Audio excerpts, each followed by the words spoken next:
Hi hello പ്രീതാസ് വ്ലോഗിലേക്ക് സ്വാഗതം. എല്ലാവരും സുഖമായിരിക്കുന്നു എന്ന് കരുതുന്നു. ഇന്ന് രാവിലെ ഒരു വ്ളോഗൊക്കെ ഇടണമെന്ന് കരുതിയതാണ് കേട്ടോ. പക്ഷേ ഇന്ന് ആകെപ്പാടെ ഒരു സുഖമില്ലാത്തൊരു ദിവസമായിരുന്നു. എല്ലാം കൊണ്ടും ഒരു പലവിധ ടെൻഷനുകൾ. അതിൻ്റെ കൂടെ ഇന്നലെ ആ ടീച്ചേഴ്സിൻ്റെ യാത്ര പോയിട്ടുള്ള ഈ ദുരന്തം ഉണ്ടല്ലോ, വാൽപ്പാറ ദുരന്തം. അത് ഭയങ്കര ടെൻഷനായിപ്പോയി. അത് കഴിഞ്ഞിട്ട് ഇന്ന് രാവിലെ ആയപ്പോഴത്തേനും അതിൻ്റെ ടി വിയിൽ കാണിക്കുന്ന കണ്ടിട്ട് ഉച്ച വരെ അത് ഭയങ്കര, പിന്നെ ഇടയ്ക്ക് ഞാൻ കാണുന്നുള്ളായിരുന്നു, പോയി നോക്കും. അപ്പോഴത്തേക്കിനും അതിൻ്റെ അകത്തെ ആ വിഷമം കാണുമ്പോഴത്തേക്കിനും വയ്യ. എന്തൊരു ദുരന്തമായിപ്പോയി അത്. സന്തോഷത്തോടെ എല്ലാവരും കൂടെ യാത്ര പോയിട്ട് ഇങ്ങനെ വരുവാന്ന് വെച്ചാൽ, അത് കഴിഞ്ഞിട്ട് അതിനകത്ത് ഓരോ വീഡിയോയിലൊക്കെ ഓരോരുത്തർ ടീച്ചേഴ്സൊക്കെ പാട്ട് പാടുന്നതും, പിന്നെ അവിടെ നിന്ന് ഫോട്ടോ അയച്ചു കൊടുത്തതും, പിന്നെ നാട്ടുകാരുടെയൊക്കെ അഭിപ്രായങ്ങളും ഒക്കെ കേൾക്കുമ്പോഴത്തേനും നമുക്ക് അങ്ങ് ചങ്ക് തകർന്നു പോകുന്ന ഒരവസ്ഥയായിരുന്നു. പിന്നെ കുറച്ചൊക്കെ ഞാൻ കേട്ട് കണ്ടു ഒക്കെ ചെയ്തെങ്കിലും അതൊരു ഭയങ്കരമായിട്ട് മനസ്സിനെ ബാധിച്ചതുകൊണ്ടാണോ എന്നറിയത്തില്ല, എനിക്കങ്ങ് ആകെ ഒരു മൂഡൗട്ടുള്ളൊരു ദിവസമായിരുന്നു ഇന്ന്. പിന്നെ ഒരു വീഡിയോ എടുക്കണമല്ലോ എന്ന് കരുതി അങ്ങ് വന്നതാണ്. പിന്നെ എന്ത് ചെയ്യാൻ പറ്റും, നമ്മളിപ്പോൾ ഒന്ന് വിചാരിക്കുന്നു മറ്റൊന്ന് നടക്കുന്നു എന്ന് പറഞ്ഞതുപോലെ യാത്ര പോകുമ്പോൾ എന്തായാലും അവർ വിചാരിച്ച് കാണത്തില്ല ഇങ്ങനെ ഒരു മടക്കയാത്രയായിരിക്കും നമുക്കുണ്ടാവുകയെന്ന്. ആരുടെ അശ്രദ്ധ കൊണ്ടാണോ, അതോ ഈ ഡ്രൈവറുടെ കയ്യിൽ വണ്ടി നിൽക്കാനാണോ, അതോ ബ്രേക്കിൽ വന്ന കുഴപ്പമാണോ, എന്തായാലും എത്ര വീടിന് ദുഃഖങ്ങളായി, എത്ര പേര് അനാഥരായി. അതുപോലെ സഹിക്കാൻ പറ്റാത്തൊരു വിഷമം നമുക്ക് വന്നെ, ഇത്രയും സഹിക്കാൻ പറ്റാത്ത വിഷമം. അപ്പോഴും പിന്നെ അനുഭവിക്കുന്ന വീട്ടുകാരുടെ അവസ്ഥയൊന്ന് ഓർത്ത് നോക്കും.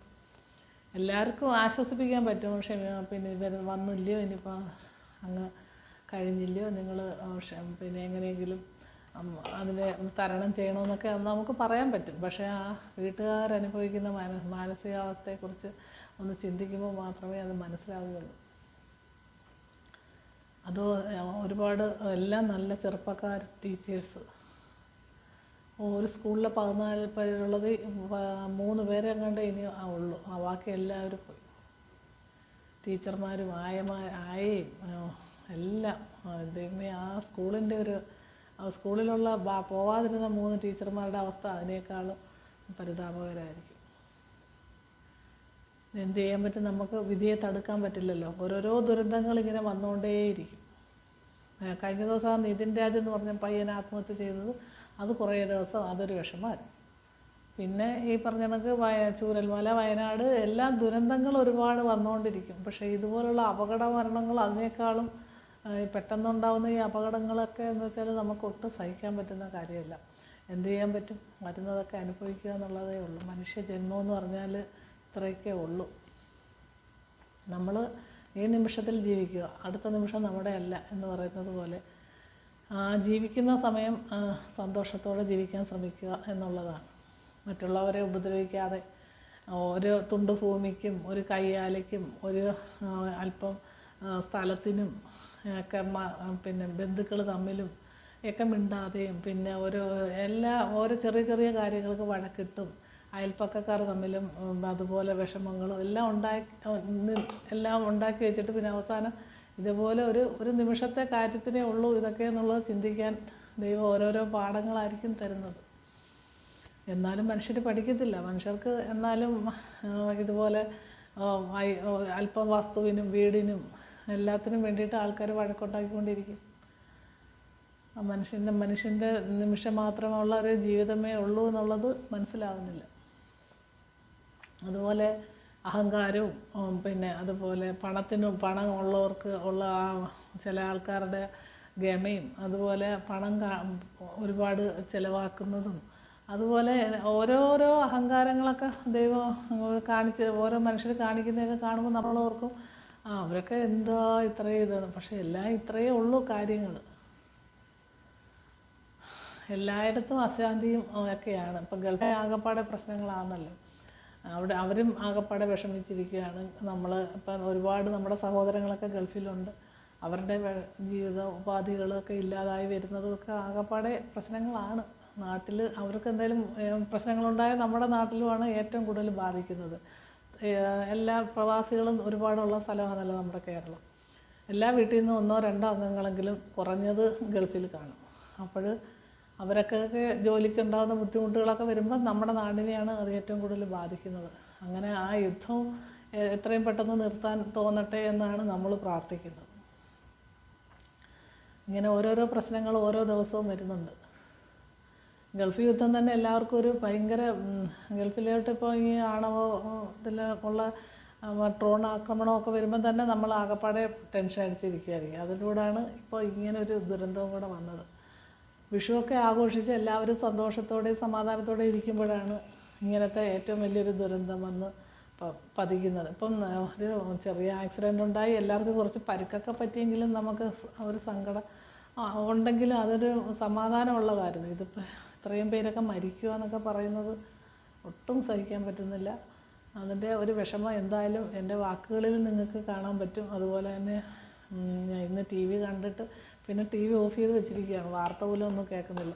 എന്നുവെച്ചാൽ ഇത് കാണാൻ വയ്യാത്തതുകൊണ്ട്. ഇന്ന് പിന്നെ ടി വി ചാനലുകളിൽ മൊത്തവും എല്ലാ ചാനലിലും ഇത് ഇട്ട് കാണിച്ചുകൊണ്ടേയിരിക്കുന്നുണ്ട്. അതുകൊണ്ട് പിന്നെ ആകപ്പാടെ ഒന്നും പറയാനും തോന്നുന്നില്ല, ആകപ്പാടെ ഒരു വിഷമം ഉള്ള ഒരവസ്ഥയാണ്.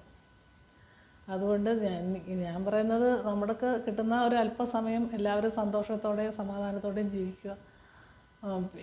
ഇന്നത്തെ ദിവസം നമ്മുടേതാണ്, നാളെ നമ്മുടെ അല്ല, അടുത്ത നിമിഷം പോലും നമ്മുടെ അല്ല. അവർ അങ്ങോട്ട് പോയി വളരെ സന്തോഷത്തോടെ അതിരപ്പള്ളി വെള്ളച്ചാട്ടമൊക്കെ കണ്ട് വരുന്ന വഴിക്ക് ഇങ്ങനൊരു പെട്ടെന്നൊരു സംഭവം ഉണ്ടാവുമെന്ന് ആ ബസ്സിലിരിക്കുന്ന ആരെങ്കിലും കരുതിയിരുന്നു? ഇല്ല. അതേപോലെയാണ് നമ്മളൊന്ന് കാണുന്നു, ദൈവം മറ്റൊന്ന് കാണുന്നു എന്നുള്ളതേ ഉള്ളൂ. അതുകൊണ്ട് കുറച്ച് ചെറിയ ചെറിയ കാര്യങ്ങൾക്ക് ബന്ധുക്കളായാലും സുഹൃത്തുക്കളായാലും പിണങ്ങാതെയും, അതുപോലെ എന്തെങ്കിലും ഒരു ചെറിയ പ്രശ്നം ഉണ്ടായാൽ അത് രണ്ടു കൂട്ടരും പരസ്പരം യോജിച്ചും ഒക്കെ നമ്മൾ ക്ഷമ പറയാനുള്ളിടത്ത് ക്ഷമിച്ചും ഒക്കെ നമ്മൾ ജീവിതം മുന്നോട്ട് കൊണ്ടുപോകുക എന്നുള്ളതേ ഉള്ളൂ. ഇന്ന് കണ്ട ആൾക്കാരെ നാളെ കാണുന്നില്ല എന്ന് പറയുന്നത് പോലെ നമുക്ക് കിട്ടുന്ന അല്പസമയം അത് സന്തോഷത്തോടെ ജീവിക്കുക. അതുപോലെ ചെറിയ ചെറിയ വസ്തു തർക്കങ്ങളും അതുപോലെ ഓഹരി പ്രശ്നങ്ങളും ഒക്കെ ഉള്ള കുടുംബങ്ങളൊക്കെ ഉണ്ട്. അതിലൊക്കെ എല്ലാവരും അല്പം വിട്ടുവീഴ്ച അങ്ങോട്ടും ഇങ്ങോട്ടും ഒക്കെ കാണിച്ച് ക്ഷമിക്കാൻ പറ്റുന്നതൊക്കെ ക്ഷമിച്ച് ഒക്കെ നമ്മൾ മുന്നോട്ട് പോവുക. അല്ലാതെ എല്ലാത്തിനും വാശിയും വൈരാഗ്യവും ഒന്നും വെച്ച് ജീവിക്കാൻ ശ്രമിക്കരുത്. അങ്ങനെ ജീവിച്ചിട്ട് കാര്യമില്ല. കാരണം ഒരു നിമിഷം കഴിയുമ്പോൾ നമുക്ക് ഇതൊന്നും നമ്മുടെ അല്ല, നമ്മുടെ കയ്യിലുള്ള ഒരു സാധനവും നമ്മൾ കൊണ്ടുപോകത്തില്ല. അത് ആദ്യം ഓർക്കുക. ഈ വസ്തുവും വീടും ഗേറ്റും കാറും ബസ്സും ഒന്നും അവർ കൊണ്ടുപോകത്തില്ല. പോകുമ്പോൾ നമ്മൾ ഒന്നുമില്ലാതെ പോകാൻ പറ്റുള്ളൂ ഈ ലോകത്ത് നിന്ന്. പിന്നെ നമ്മൾ ചെയ്ത അല്പം നന്മകളും ആരെങ്കിലും കാണുമ്പോൾ നമ്മൾ സന്തോഷത്തോടെ അവരോട് വർത്തമാനം പറഞ്ഞതോ അല്ലെങ്കിൽ അവർക്ക് ഒരു സഹായം ചെയ്തതോ ഒക്കെ ഉള്ളൂ നമ്മുടെ പുണ്യപ്രവർത്തികളായിട്ട് നമുക്ക് കൊണ്ടുപോകാൻ. അങ്ങനെയൊക്കെയാണ് ചെയ്യേണ്ടത്. അല്ലാതെ ഇപ്പോൾ കുറച്ച് ആഡംബരം കാണിച്ചിട്ടോ കുറച്ച് ഗമ കാണിച്ചിട്ടോ അല്ലെങ്കിൽ മറ്റുള്ളവരെ ചീത്ത പറഞ്ഞിട്ടോ അവരോട് മിണ്ടാതിരുന്നിട്ടോ അതൊന്നും നമ്മൾ പോകുമ്പോൾ നമ്മളെ ഓർക്കുമ്പോൾ അവർക്കത് ഓർമ്മ വരാനേ പറ്റുള്ളൂ. അല്ലാതെ നല്ല കാര്യങ്ങൾ നമ്മൾ ചെയ്തിട്ടുണ്ടെങ്കിൽ മാത്രമേ നമുക്ക് പോകുമ്പോഴും അതൊരു സന്തോഷത്തോടെ നമുക്ക് പോകാൻ പറ്റുള്ളൂ. അപ്പോൾ എപ്പോഴായാലും നമ്മൾ ഇതേപോലുള്ള ഓരോരോ കാര്യങ്ങൾ മനസ്സിൽ കണ്ടുവേണം എല്ലാ കാര്യങ്ങളും ചെയ്യാൻ. എല്ലാം ഒരു നിമിഷത്തേക്കേ ഉള്ളൂ എന്നുള്ളൊരു ഓർമ്മ എല്ലാവർക്കും വേണം. ഇനി ഇതുപോലുള്ള ദുരന്തങ്ങളൊന്നും നമുക്ക് ഉണ്ടാവാതിരിക്കട്ടെ എന്ന് നമുക്ക് പ്രാർത്ഥിക്കാം. വരുന്ന ദുരന്തങ്ങളെല്ലാം നമ്മൾ ഇങ്ങനെ പറയും, ഇനി നാളെ മറ്റൊരാൾക്ക് ഇങ്ങനൊരു ഗതി വരരുതേ, അല്ലെങ്കിൽ ഇനി ഇങ്ങനൊരു ദുരന്തം ഉണ്ടാവരുതേ എന്നൊക്കെ നമുക്ക് പ്രാർത്ഥിക്കാനേ പറ്റുള്ളൂ. എല്ലാം വരേണ്ട സമയത്ത് തന്നെ നടന്നുകൊണ്ടിരിക്കും. പിന്നെ മനസ്സിന് ധൈര്യം എല്ലാവർക്കും ഭഗവാൻ കൊടുക്കട്ടെ എന്ന് മാത്രമേ നമുക്ക് പറയാനുള്ളൂ. നമുക്ക് ഈശ്വരവിശ്വാസികളായിട്ടുള്ള ആൾക്കാർ എല്ലാം ദൈവത്തിൽ അർപ്പിച്ച് ജീവിക്കുക. അല്ലാത്തവർ അവരവർക്ക് ഇഷ്ടമുള്ള എന്തൊക്കെയാണ് ഇതെല്ലാം പ്രകൃതിയുടെ നിയമമാണ്, ഇത് നടക്കേണ്ടപ്പോൾ നടക്കട്ടെ അങ്ങനെ വിചാരിക്കുക. അല്ലാതെ ഇപ്പം നമുക്ക് ഇതിനൊന്നും പറയാനില്ല.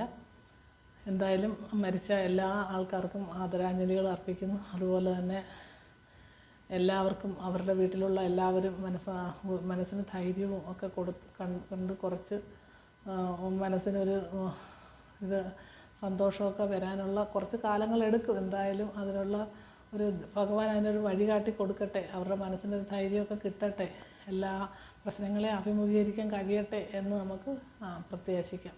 അതുമാത്രമേ നമുക്ക് ഈ അവസരത്തിൽ പറയാൻ പറ്റുള്ളൂ. ഇതൊക്കെ നമുക്ക് പറയാൻ പറ്റും, പക്ഷേ അനുഭവിക്കുന്നവർക്ക് ഇതൊന്നും കേൾക്കത്തില്ല. കുറേ കാലങ്ങളെടുക്കും അവർ ഈ ട്രോമയിൽ നിന്നൊക്കെ മുക്തി നേടാൻ എന്നാണ് എൻ്റെ അനുഭവം നമുക്ക് ഉള്ളത്. അതുകൊണ്ട് എല്ലാത്തിനും അതിൻ്റേതായ സമയമുണ്ട്. അതുകൊണ്ട് എല്ലാവരും സന്തോഷത്തോടെ, സമാധാനത്തോടെ, സൗഹാർദ്ദത്തോടെയും ജീവിക്കാൻ ശ്രമിക്കുക. ആരും ആരെക്കാളും മുകളിലല്ല, ആരും ആരെക്കാളും താഴെയുമല്ല. എല്ലാം ദൈവത്തിൻ്റെ കൈകളിലാണ് എന്ന് മാത്രം വിചാരിക്കുക. ഇത്രയൊക്കെ എനിക്ക് ഈ അവസരത്തിൽ പറയാൻ തോന്നുള്ളൂ. തൽക്കാലം നിർത്തുന്നു. മറ്റൊരു വീഡിയോയുമായി നാളെ കാണാം. ബൈ.